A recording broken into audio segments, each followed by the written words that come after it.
This is the untold history of an Indigenous and Black alliance that stopped the most powerful empire in the world. They did it in mud, they did it with machetes, and the moment they won, they changed the course of history on this entire continent.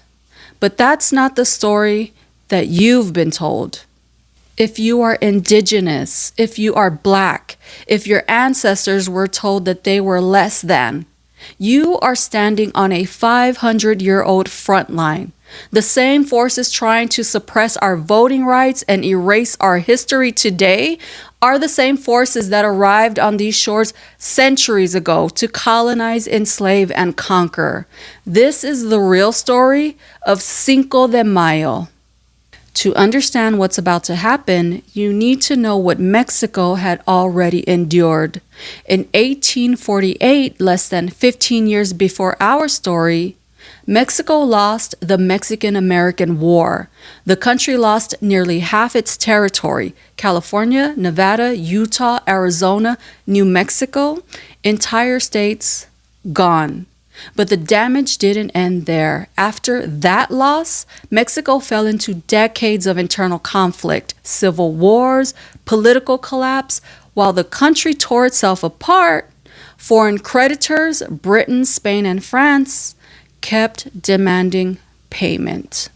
Owed loans, war reparations, interest piling on interest. By 1860, Mexico was broke. It couldn't pay its armies. It couldn't feed its people. This is when Benito Juárez became president in 1861.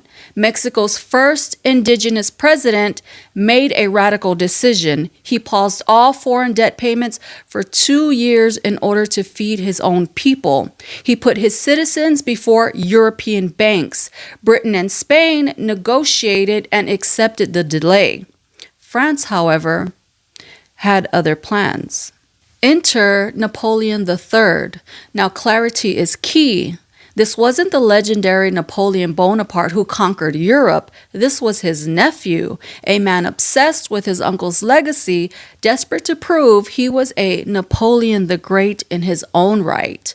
He used Mexico's unpaid debt as a smokescreen because his real goal was to destroy the Mexican Republic, place a puppet king on the throne, and turn Mexico into a French colony, adding another piece to the European empire. He didn't just want to colonize Mexico, he wanted to help the U.S. Confederacy, a slave empire, fighting to remain a slave empire.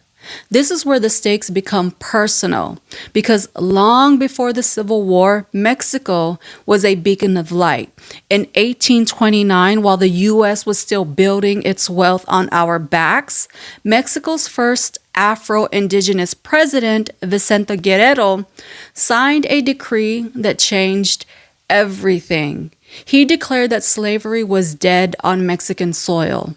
This created the Southern Underground Railroad. Thousands of our ancestors didn't look to the North Star. They looked south toward the Rio Grande. They knew the moment their feet touched Mexican dirt, they were legally and officially free. They built lives in the mountains and ports, standing with the indigenous people who had been defending that same soil for centuries. This is a history they don't want you to know. That freedom didn't start with a white liberator in D.C. It started with a black and brown alliance in Mexico. Now imagine you escaped chains, you found freedom, and then you hear that Napoleon III is coming, and he is an ally to the slaveholders. For the black families in Mexico, a French victory meant one reality: the return of the chains and enslavement. For the indigenous people, it was another invasion, another attempt to erase them through colonialism. They weren't fighting for a flag, they were fighting for the right to exist, the right to be free.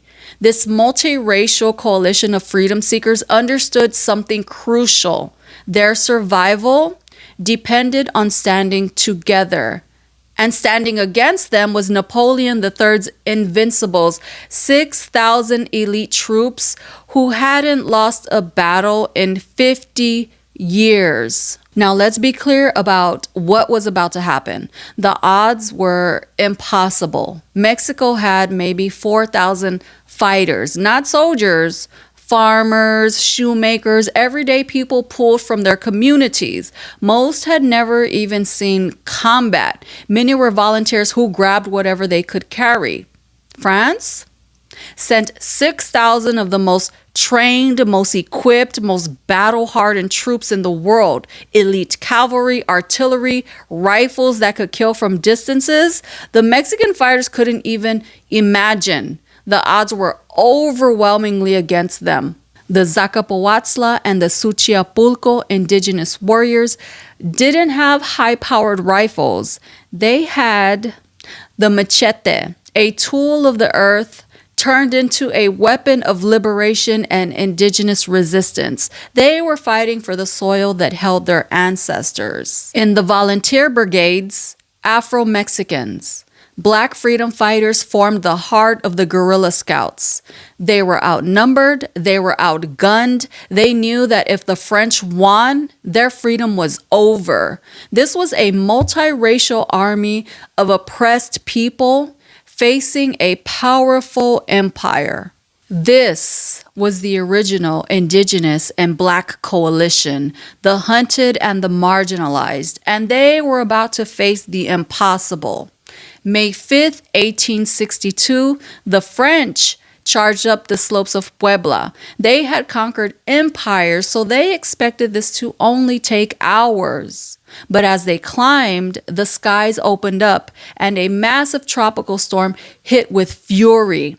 Rain turned the battlefield into a graveyard of mud. The invincible French cavalry, their greatest advantage, got stuck. Their horses couldn't move, their artillery became useless, and that's when the ancestors struck. Led by General Ignacio Zaragoza, untrained farmers with machetes charged down the slopes through the mud and the rain, and for 5 hours they fought hand to hand. Machetes against rifles, desperation against arrogance, resistance against the empire. The French had every advantage except for one. They had nothing to fight for. These farmers fought for their families, they fought for their freedom, and they fought for their homes. And then it happened. The greatest army in the world retreated. An outnumbered, outgunned, untrained coalition of Indigenous and Black farmers and freedom seekers stopped them cold. They made the impossible happen. In May 1862, the Civil War was on the brink. The Confederacy was winning. The Union was retreating, and the South had a secret weapon: Europe. If Napoleon III defeated Mexico, he could invade from the south while supporting the Confederacy from the north. He could strangle the Union between two enemies and crush democracy before it even had a chance. But on May 5th, farmers with machetes stopped him. That delay changed everything.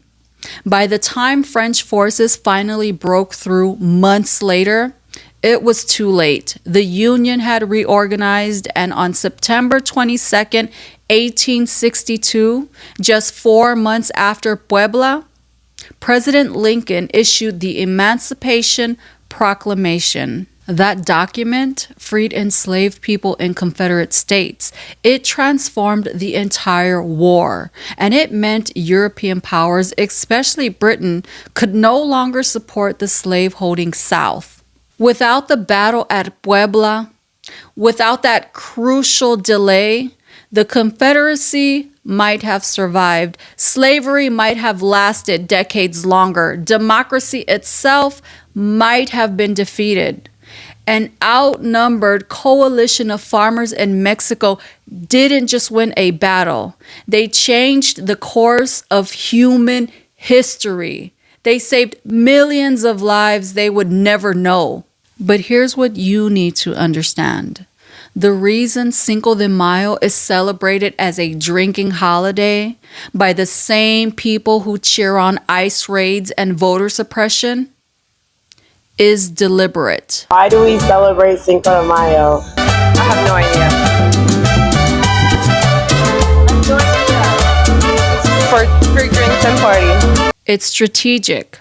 They want to ensure that Black and brown people are never portrayed as heroes fighting for democracy. They want you to believe that we were passive victims of history instead of brave heroes in our own liberation and freedom.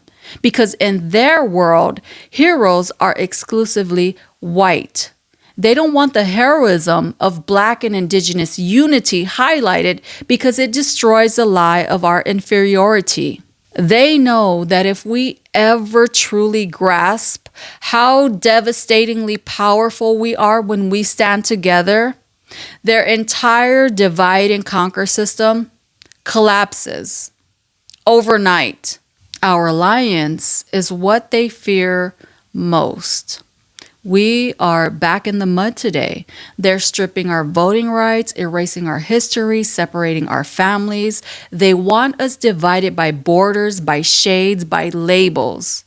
But let's always remember what our ancestors did in 1862. Untrained farmers with machetes, outnumbered and outgunned, still won. Why? Because they refused to be divided. Your ancestors didn't survive 500 years of conquest, slavery, and erasure just so you could accept defeat in a courtroom. They can overturn laws, they can erase textbooks, they can build walls, but they cannot break a people who remember who they are. And you know who you are. So organize, build, and vote. Yes, we are still voting. This is the only language that those in power understand. We have been doing this for 500 years, so we're not stopping, not now, not ever. That is my video for today. Let me know what you think down in the comments. Don't forget to like, share, and if you want to see more videos like this, please subscribe. You ain't demure, honey. You're diabolical. You ain't demure, you're them hands, baby. You ain't cutesy, you're petty. And that's all right, baby. That's okay. You loud. That's wonderful. I love it.